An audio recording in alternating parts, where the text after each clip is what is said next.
వీళ్ళకేమో ఎబ్రీ స్త్రీలు వీళ్ళు, నేను 35వ వచనం చదివించిన వాళ్ళు.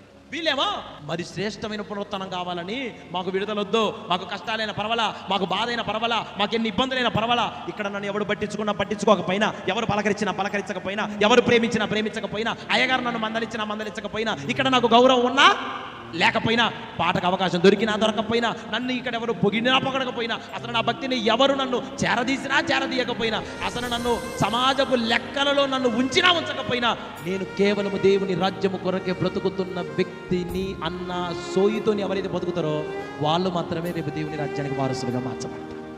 ఇది కాకుండా నీ ఆలోచనకు తగ్గట్టు, నీ ఉద్దేశాలకు తగ్గట్టుగా అడుగులేయటం మొదలు పెడితే, ఏదేను తోటలో ఆదాము వాళ్ళు దెబ్బతిన్నట్టుగా ఈ సంఘములో, ఈ తోటలో మిమ్మల్ని కనపడనీయకుండా ఏ చేతులతో ఎంత ప్రేమగా చేశాడు, ఎంత అపురూపంగా చేశాడు, ఎంత ఆప్యాయతతో చేశాడు దేవుడు వాళ్ళని. ఏదైనా తోటలో ఎంత చక్కగా చేసుకున్నాడు తన రూపాన్ని ఇచ్చి, అదే చేతులతో ఏదైనా తోట నుంచి బయటికి గెంటించాడు.